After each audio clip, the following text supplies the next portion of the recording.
ओम विष्णु ओम विष्णु ओम विष्णु ओम विष्णु। समस्त श्री विष्णु भक्तों को मेरा करबद्ध निवण प्रणाम। बंधुओं, आज अपन श्री गुरु जम्बेश्वर भगवान की अमृतवाणी के गुण 90 नंबर शब्द का भावार्थ सुनेंगे। ध्यान पूर्वक सुनिए। बहुत ही ज्ञान से सरब और शब्द है और प्राणायाम के संबंध में ये बताया गया है। बीकानेर जिले में स्थित ग्राम बरजासर का चौधरी बाजूजी तरड़ अपने स्वार्थ पूर्ति के लिए श्री जम्बदेव जी के पास आकर शिष्य बन गया। तब श्री जम्बेश्वर जी ने भूमि में दबा हुआ धन उसको बतला दिया। उसको लेकर बाजे ने पहिया किया यानी यज्ञ किया, जिसमें हरी खेजड़ी काट कर उसका पहिया बनाकर एक खूंटा रोप कर उसके ऊपर चढ़ा दिया। न्यात जमात को इच्छा अनुसार भोजन करवाकर श्री जम्बदेव जी के पास आकर पुण्य के बारे में पूछने लगा।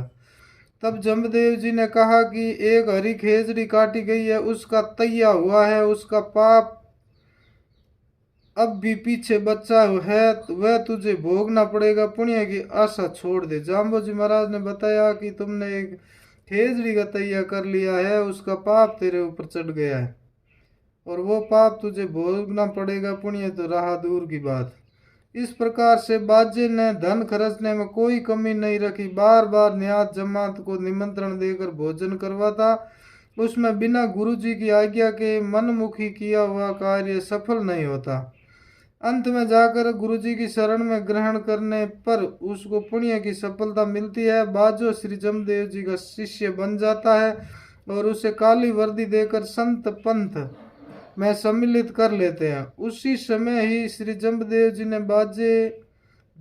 जी से बाजे ने इन आकाश में स्थित नक्षत्रों तथा सूर्य चंद्र आदि के बारे में जानकारी के बारे में पूछा। तब श्री गुरुदेव जाम्बोजी महाराज ने ये शब्द सुनाया। ओम वर्धक चंदा निर्धक सूरो नवलक तारा नेड़ा न दूरो नवलक चंदा नवलक सूरो नवलक दंदू कारो तहाँ पर रेते पण होता ती का करूं विचारूं। गुरु महाराज इस प्रकार शब्द सुनाते हैं और बताते हैं कि ऊर्ध्वक चंद्रमा नजदीक ही है तथा निर्धक सूर्य देव चंद्रमा से काफी दूर है और 9 लाख तारा न तो अति नजदीक ही है और न ही अति दूर है, अर्थात बीचों बीच तथा आपस में कुछ तो एक दूसरे से ऊपर है और कुछ एक दूसरे के नीचे है। ज्योतिष अनुसार ये ग्रह नक्षत्र कुछ तो अति निकट है तथा कुछ बीचों बीच में है और कुछ अति दूर है। पृथ्वी से 9 लाख योजन ऊपर तो चंद्रमा स्थित है। गुरु महाराज इनकी दूरी बता रहे हैं, ध्यान से सुनिए साथियों। और यही आजकल वैज्ञानिक बता रहे हैं।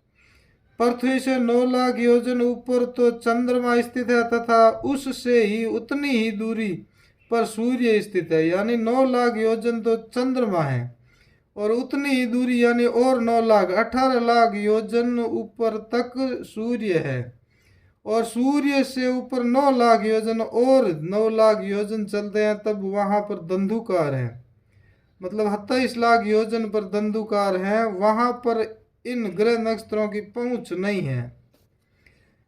उस धंधुकार से ही ऊपर वह परमपिता परमात्मा का परम धाम है। यदा गत्वा न निर्वर्तन्ते तद धाम परम मम, जहां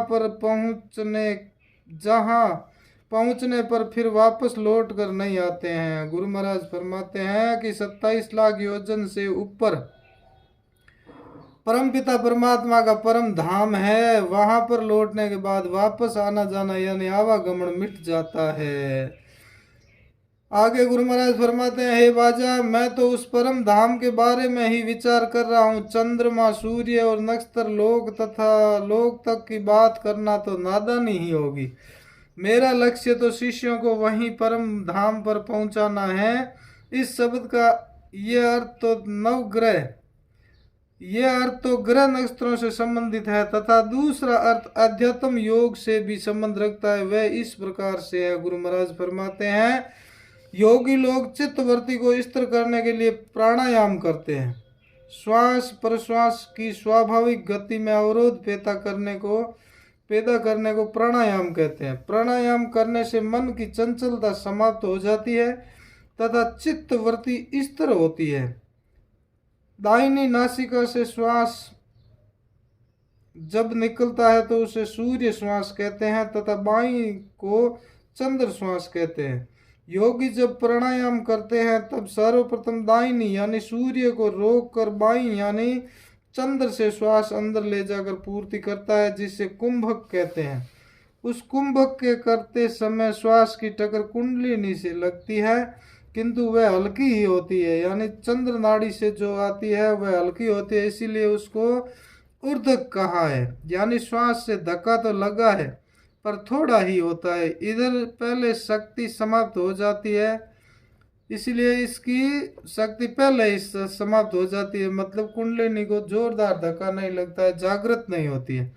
तथा दूसरी बार जब सूर्य से दाहिनी नासिका द्वारा श्वास अंदर खींचकर कुंभक किया जाता है तब वहां कुंडलिनियों पर जोर से टक्कर लगती है, उससे वह सोई हुई शक्ति जागृत हो जाती है, उसे निर्धक शुरू कहा गया है। यानी जबरदस्त सूर्य श्वास की चोट लगती है तथा सामान्य दशा में हम नित्य प्रति नए नए लाखों श्वास प्रश्वास लेते हैं। ये तो इन लाखों छोटे मोटे तारों के सदृश है, इन न तो इनसे प्रकाश ही हो सकता है और न ही घोर अंधकार ही रहता है। उसी प्रकार से इन श्वासों से न तो कुंडलिनी शक्ति जागृत हो पाती है और न ही हम मृत्यु को प्राप्त होते हैं। ये श्वास हमें केवल जीवित ही रख सकते हैं। इसीलिए इन छोटे मोटे नक्षत्रों में न पड़ के बाजे को भगवान फरमा रहे हैं कि परम धाम में पहुंचने का जतन कर। बोलो श्री गुरु जम्बेश्वर भगवान की जय, श्री विष्णु भगवान की जय। बंधुओं, मेरे YouTube चैनल शब्दवाणी भावार्थ को आप सब्सक्राइब जरूर करें, आपकी मैत्री कृपा होगी, यानी सदस्यता लेकर इसको अन्य बंधुओं तक शेयर कर दीजिए। बोलो श्री गुरु जम्बेश्वर भगवान की जय।